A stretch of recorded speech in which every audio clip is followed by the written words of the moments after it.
네, 시작할게요. 오늘은 지난 시간에 이어서 23페이지에 있는 수자원 및 물의 특성 파트를 하도록 할게요. 그래서 간단하게 제가 이제 수자원이나 물의 특성에 대해서 정리를 해드리고, 그 다음에 이제 교재를 보면서 마지막으로 정리를 하는 시간을 가지는 게 좋을 것 같아서요. 그래서 정리로 먼저 칠판에 판서를 하면서 정리를 먼저 할게요. 일단은 첫 번째로는 여기 나와 있는 대제목은 이제 수자원과 물의 특성에 대해서 공부를 할 거고, 우리는 수지를 공부하는 거기 때문에 물이 가지고 있는 기본적인 특성들을 알고 계셔야 되거든요. 그래서 물의 특성이라고 쓰고, 첫 번째로 몇 가지만 특성을 알아볼게요. 물 같은 경우에는 보통 극성용매라고 얘기를 하거든요. 그래서 극성인 물질들은 보통 다른 용질 같은 것들, 소금이나 설탕이나 아니면 다른 시약 같은 것들을 잘 녹이는 우수한 용매로 사용이 되죠. 그래서 극성 용매다, 극성을 가지고 있다, 보통 쌍극성이라고 얘기를 하기도 하고 되어 있나요?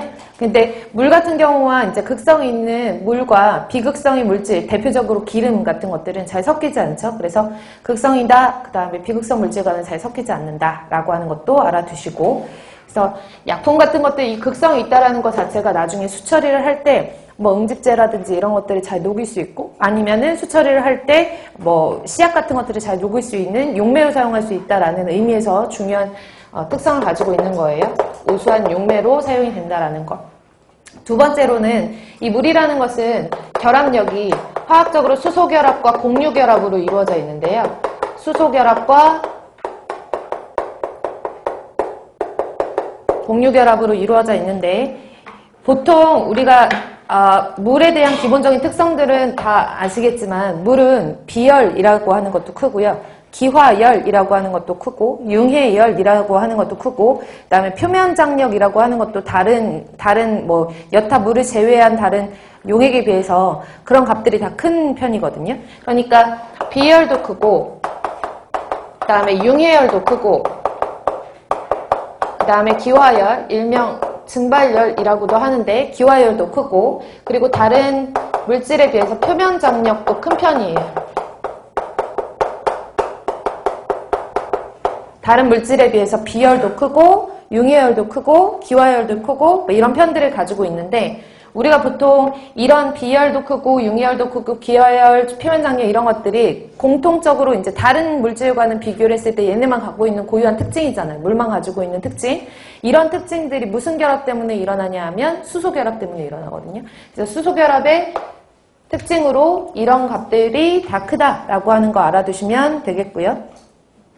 그러면 조금 이따가 제가 다시 한번 설명을 드리겠지만, 기화열이 크기 때문에 우리가 생물체 내 체온 조절이 가능해요. 그래서 교재에는 조금 더 자세하게 써있기 때문에 그냥 참고만 써놓으시면은, 기화열이 크기 때문에 체온 조절이 가능하고, 생물체의 체온 조절이 가능하고, 그 다음에 융해열이 크기 때문에 결빙이 쉽게 일어나지 않아요. 그래서 융해열이 크다라는 것은 결빙을 방지할 수 있다, 이렇게 쓸게요. 결빙이 쉽게 일어나지 않는다. 그 다음에 표면장력이 크다라는 의미는 식물 자체 우리가 증산작용을 하잖아요. 그래서 표면장력이 크기 때문에 증산작용에 영향을 미친다라고 하는 것까지 알아두시면 돼요. 이 중에서 이제 비열이라고 하는 것은, 비열은 많이 들어보셨죠? 물의 비열 얼마예요? 1g per 도씨, 맞아요? 어떤 물질 1g을 1도씨 올리는데 필요한 열량을, 잘못했잖아. 열량을 말하는 1칼로리 per 그램 도씨 이렇게 얘기하잖아요. 그쵸? 그래서 어떤 물질, 물 1g을 1도씨 상승시키는데 필요한 열량이 1칼로리인데, 이 칼로리가 다른 물질 같은 경우에는 1도씨 올리는데 필요한 열량이 1칼로리보다 적게 들어가거든요. 그러니까 적은 열량에도 금방 빨리 열이 오르고, 그 다음에 금방 식고, 이런 특징들을 가지고 있죠. 대표적으로 이제 우리가 바닷가 생각하시면 모래랑 물이랑 비교를 했을 때, 모래는 똑같이 태양 복사 에너지의 영향을 받으면 모래는 금방 뜨거워지고 금방 식잖아요. 그쵸?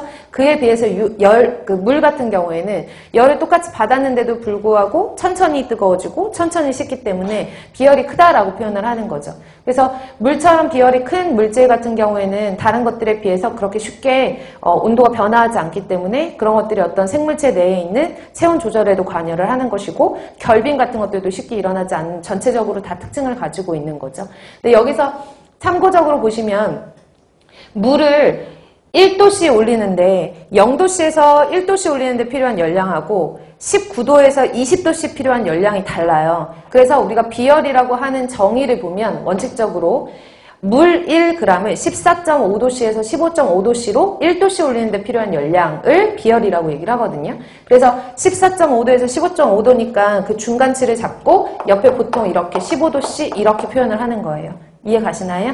그래서 물의 비열 같은 경우에는 예를 들어서 시험 문제 나왔는데 물의 물리적인 성질을 나타내는 상수를 물성 상수라고 얘기를 하거든요.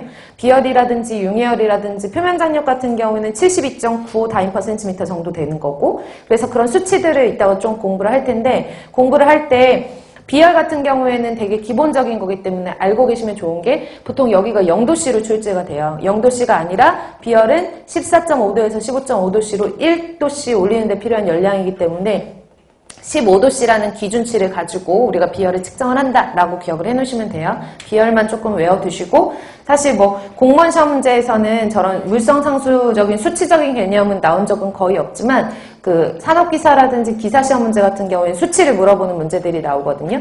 근데 그 문제 중에서 뭐 융해열이나 기화열의 어떤 수치를 물어보기보다는 비열의 조건에서 이 온도 범위 같은 것들을 물어보는 문제들이 자주 출제가 됐던 부분이라, 그래서 혹시나 모르니까 여러분들이 알고 계시면 좋을 것 같아서 써드렸으니까 알아두시고요. 그 다음에 물의 특징 중에 하나는 우리가 식물은 광합성을 하죠. 그쵸? 근데 광합성을 할 때 물이라는 물질 자체가 수소 공여체로 작용을 해요. 그래서 광합성의 수소 공여체로 물이 작용을 한다라는 거, 이것도 마찬가지로 수소 수용체라고 많이 나오거든요. 그래서 수소 공여체라고 하는 것도 알아두시고, 그 다음에 저희가 첫 시간, 둘째 시간 하면서 설명을 드렸던 건데 물의 밀도 부분은 제가 자세하게 설명을 드렸었죠. 물의 밀도 같은 경우에는 변하죠. 왜냐하면 밀도라는 것은 단위 최적당 질량이라고 했어요. 기억나세요? 그렇기 때문에 질량은 변하지 않지만 부피는 변하기 때문에 부피에 따라서 이제 밀도값이 변하는 거죠. 따라서 물의 밀도는 몇 도씨에서 4도씨에서 최대값을 가지죠. 물의 밀도 얼마죠? 1g/ml. 표시할 수 있는 단위들은 여러 가지가 있지만 4도씨에서 1g/ml, 1kg/L, 1000kg/m의 3승 같은 그런 류의 단위들을 가지고, 그 다음에 4도씨보다 낮거나 4도씨보다 높으면 밀도는 작아진다 라고 하는 것도 여러분들이 기억을 해 놓으시면 돼요. 그래서 물의 특성 같은 경우에는 기본적으로 뭐 화학 시간이나 아니면 다른 시간에서도 많이 그러니까 언급이 되는 부분이니까 여러분들 제가 가장 중요한 것만 체크를 해드렸으니까 중요한 거 위주로 암기를 해 놓으시면 될 것 같아요.